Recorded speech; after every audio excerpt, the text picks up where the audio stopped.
কড়াই বসিয়েছি। কড়াইয়ে 1 কাপ গোবিন্দভোগ চাল দেব। এবার এই চালটা শুকনো খোলায় কিছুক্ষণ একটু রোস্ট করে নেব। মুড়ির ঘন্ট বানালে এইভাবে চালটাকে প্রথমে শুকনো খোলায় একটু ভেজে নিলে তাহলে খেতে খুব ভালো হয়। তাই এটাকে একটু হালকা নাড়াচাড়া করে একটু ভেজে নেব। খুব ভালো করে রোস্ট করে নিয়েছি। এবার এটাকে একটা অন্য পাত্রের মধ্যে ঢেলে নেব। সরষের তেল দেব।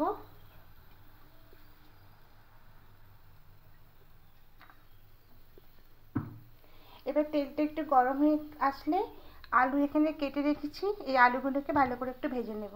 তেলটা গরম হয়ে গেছে, তেলের মধ্যে সামান্য একটু লবণ দেব। এবার দিয়ে আলুগুলোকে ভেজে নেব।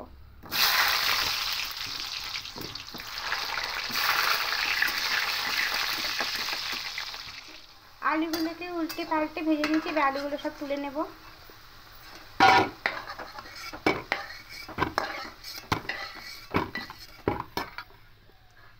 এবার এই তেলে এই মাছের মাথাগুলো ভাজবো। মাছের মাথাগুলো আমি নুন হলুদ মাখিয়ে রেখে দিয়েছি। এবার এই তেলের মধ্যে মাছের মাথাগুলোকে ভেজে নেব।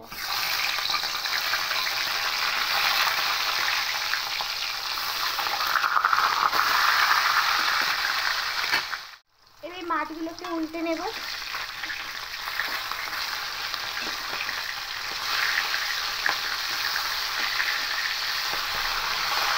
এভাবে উল্টে পাল্টে মাছগুলোকে খুব ভালো করে ভেজে নিতে হবে। এবার মাছগুলো ভাজা হয়ে গেছে, এবার তুলে নেব।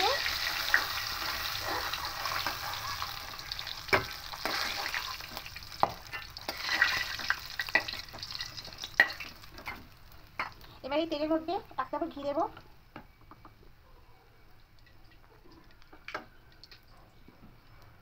এবার এখানে গোটা গরম মশলাগুলো দিয়ে দেব আর 2টো তেজপাতা দেব।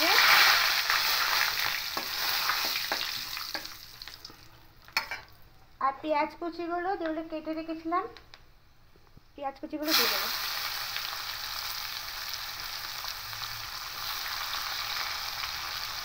দিয়ে হালকা একটু লাল করে ভেজে নেব। গরম মশলা বলতে এখানে দিচ্ছিলাম 5টা এলাচ, ছোটো এলাচ ফাটিয়ে দিয়েছি, 5-6টা লবঙ্গ আর 4 টুকরো দারুচিনি আর 2টো শুকনো লঙ্কা। এটা হালকা একটু ভেজে নেব।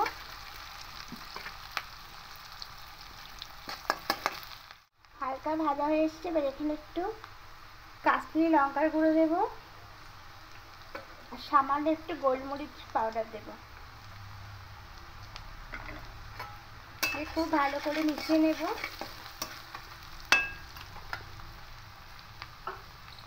আর আদা রসুন পেস্ট এখানে দিয়ে দেবো।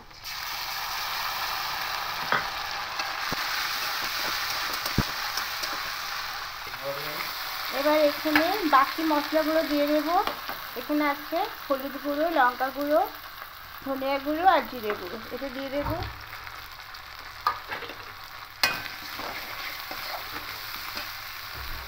এবার এখানে টমেটো কুচি তুলে রেখেছি, এটাও দিয়ে দেবো।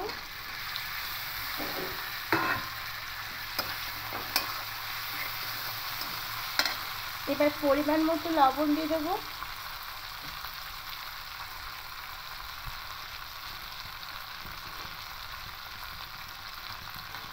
এবার খুব ভালো করে একটু কষিয়ে নেব। তার জন্য সামান্য একটুখানি জল দেব যাতে মশলাটা তলায় না ধরে যায়, তার জন্য। এবার একটু কষিয়ে নেব। এবার মাছের মাথা আর আলুটা দিয়ে দেব। এবার দিয়ে খুব ভালো করে একটু নাড়াচাড়া করে কষিয়ে নেব। এবার স্বাদ মতো চিনি দিয়ে দেব, দিয়ে আরও ভালো করে মিশিয়ে নেব।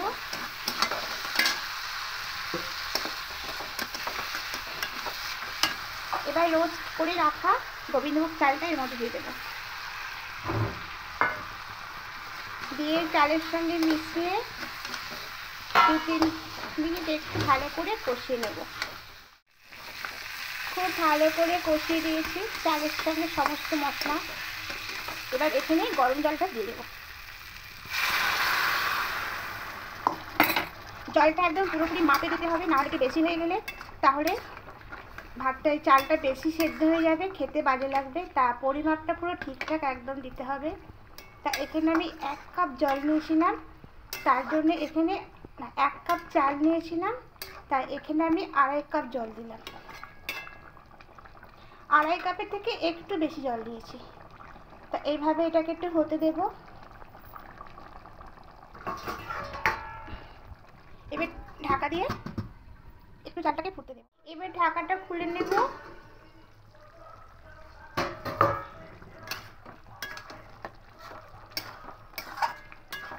এবার একদম মিডিয়াম আছে এটাকে আরও কিছুক্ষণ হতে দেব।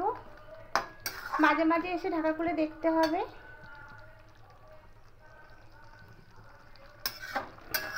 খুব ভালো করে নাড়াচাড়া করে নিয়েছি। এবার মিডিয়াম আছে আরও কিছুক্ষণ হতে দেব, ঢাকা দিয়ে দেবো। এবার ঢাকাটা খুলে নেব।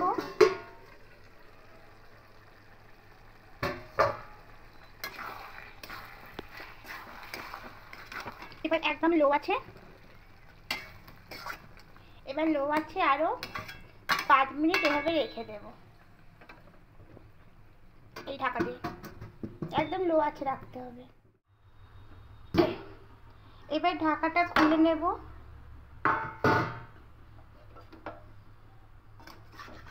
দেখুন কতটা ঝরঝরে হয়ে গেছে। এবার এখানে আমি মিশিয়ে দেব 1 চামচ ভাজা মশলা